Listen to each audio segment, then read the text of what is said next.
नमस्कार। स्वागत है आपका मेरी दुनिया में। कैसे हैं आप लोग? आशा करती हूँ बिल्कुल ठीक होंगे और मैं भी बिल्कुल ठीक हूँ। तो आज हम इस वीडियो में प्रदोष व्रत के बारे में बात करेंगे, जो कि 15 जनवरी को पड़ेगा। इसकी पूजा का क्या मुहूर्त है, त्रयोदशी तिथि का दिन क्या रहेगा, इसका क्या महत्व है, आज के दिन हमें क्या करना चाहिए, क्या नहीं करना चाहिए, चलिए जानते हैं।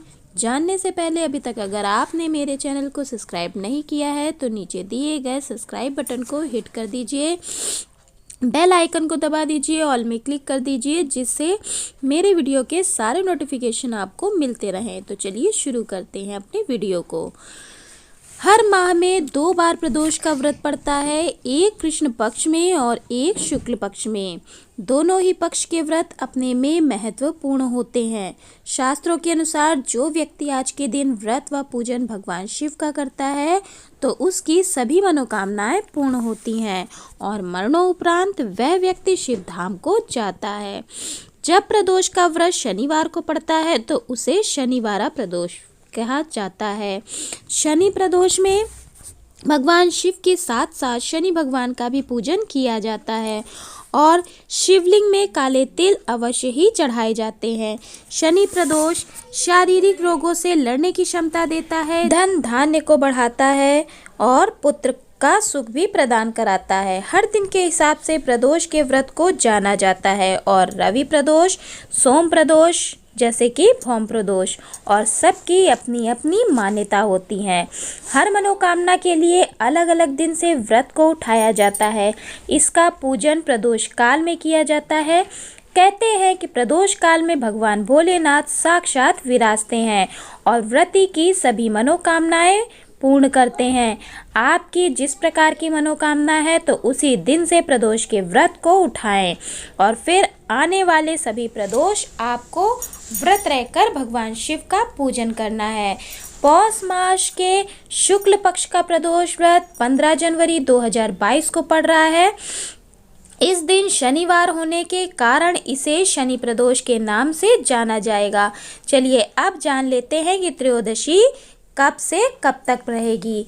तो त्रयोदशी तिथि का प्रारंभ हो रहा है 14 जनवरी दिन शुक्रवार को रात 10:22 से और त्रयोदशी तिथि की समाप्ति हो रही है 16 जनवरी 2022 दिन रविवार को सुबह 12:59 पे। इसीलिए प्रदोष का व्रत 15 जनवरी को किया जाएगा। पूजा का शुभ मुहूर्त है शाम 5:35 से 8:19 तक। चलिए अब पूजा की विधि जान लेते हैं कि पूजा किस प्रकार से करनी होती है हमें प्रदोष वाले दिन। तो ब्रह्म मुहूर्त में आपको उठना है, स्नान करना है। अपने स्नान के जल में कच्चा दूध या गंगा जल डाल लेना है। हो सके तो सफ़ेद रंग के आपको स्नान करने के बाद कपड़े पहनने हैं। स्त्रियों को संपूर्ण सफ़ेद रंग के कपड़े नहीं पहनने हैं, थोड़ा सा कलरफुल ऐड करके ही कपड़ों को पहने। और फिर इसके बाद आपको पूजा स्थल में जाकर सभी के विग्रह को पंचामृत से स्नान कराना है। सबको ना करा पाए तो शालिग्राम भगवान, शिवलिंग, लड्डू गोपाल का स्नान अवश्य ही कराएं। इसके बाद चौकी लगाना चाहिए, इसमें सफ़ेद या पीला वस्त्र बिछाएं। अष्टदल कमल बनाकर कलश की स्थापना करें। गौरी गणेश की स्थापना करें। अखंड ज्योत जलाएं। भगवान शिव का शिवलिंग हो तो बहुत उत्तम है, नहीं है तो फोटो रख लें या विग्रह रख लें। पूरा ही शिव परिवार आपको बैठाना है और सबका पूजन करना है। अपने लड्डू गोपाल को भी अवश्य ही हर पूजा में शामिल किया कीजिए। पहले संकल्प ले लें, फिर पूजन गणेश भगवान और गौरा माँ का करें। इसके बाद कलश का पूजन, दीप का पूजन और भगवान शिव का पूजन करना है। बेलपत्र चढ़ाएं, कच्चा दूध, शहद, गाय का देशी घी, गंगा जल, दही, सफ़ेद पुष्प, सफ़ेद मिठाई, आपको ये सब चीज़ें अर्पण करनी है। जो उनके मनपसंद की चीज़ें हैं वो सभी चीज़ें आपको उन्हें अर्पण करनी है। फिर इसके बाद आरती कर लें, कथा कर लें, कथा पढ़ लें। उसके बाद आपको एक छोटा सा हवन कर लेना है।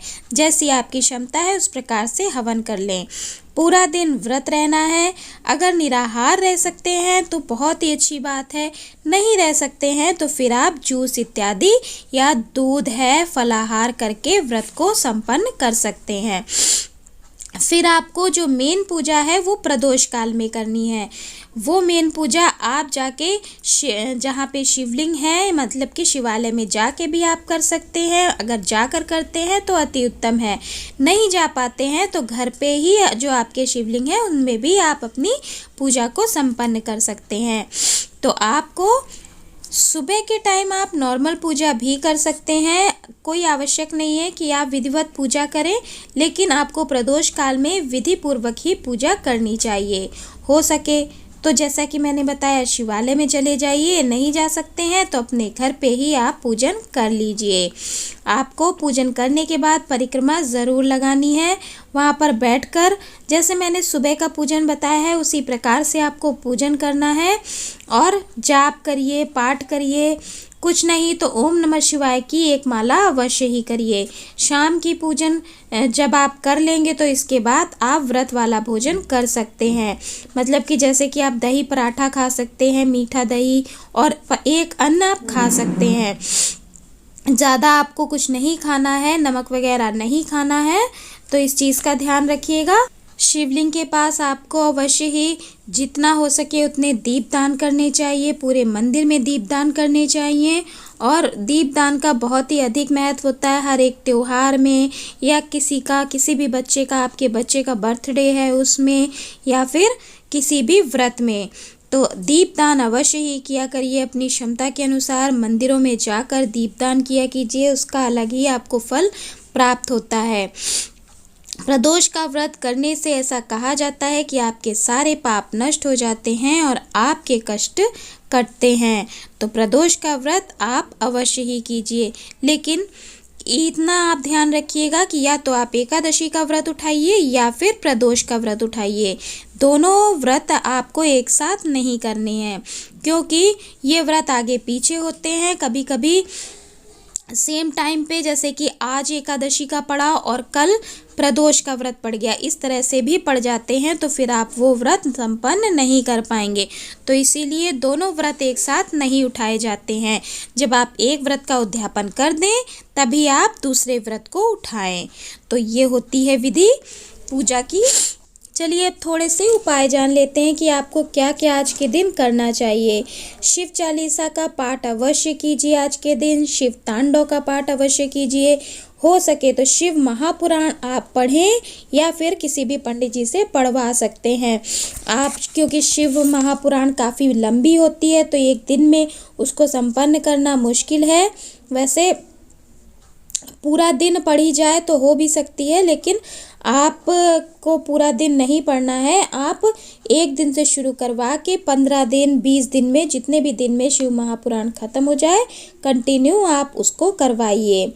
जब भी आप व्रत करें संकल्प लेकर व्रत का शुरुआत कीजिए। बिना संकल्प के व्रत का कोई महत्व नहीं होता है। ओम नमः शिवाय का जाप ज़रूर कीजिए। ओम नमः शिवाय का जाप करने से भगवान शिव, भगवान भोलेनाथ बहुत ही प्रसन्न होते हैं। तो 2 माला, 4 माला, 6 माला, जितना आपके पास समय है उतना ओम नमः शिवाय का जाप अवश्य कीजिए, भगवान भोलेनाथ का ध्यान लगाते हुए। और आपको एक लास्ट सबसे सुंदर, सबसे अच्छा उपाय बताती हूँ। एक तांबे के लोटे पर जल भरें जो कि मीठा हो, उसमें 5 बेलपत्र डालें, शमी पत्र डालें, थोड़े से काले तिल डालें, 21 दाने आपको अक्षत के डालने हैं और शिवालय में जाकर शिवपिंडी में आपको ये जल अर्पण करना है। धीरे धीरे करके शिवपिंडी पे इस जल को अर्पण कर दीजिए। वहीं पर बैठकर ओम नमः शिवाय का 2 या 3 या 5 माला जाप करिए। ऐसा 4 या 5 प्रदोष आपको करना है। आपकी मनोकामना अवश्य ही पूर्ण होगी। भगवान भोलेनाथ आपकी मनोकामना को अवश्य ही पूर्ण करेंगे।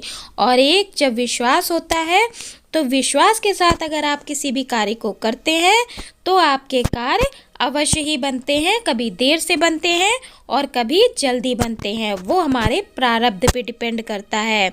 तो आपको मेरी ये छोटी सी जानकारी अच्छी लगी हो तो मेरे वीडियो को लाइक कर दें, शेयर कर दें, कमेंट कर दें और कमेंट में ओम नमः शिवाय ज़रूर लिखें। तो खुश रहें, मस्त रहें, मुस्कुराते रहें। राधे राधे, हरे कृष्ण।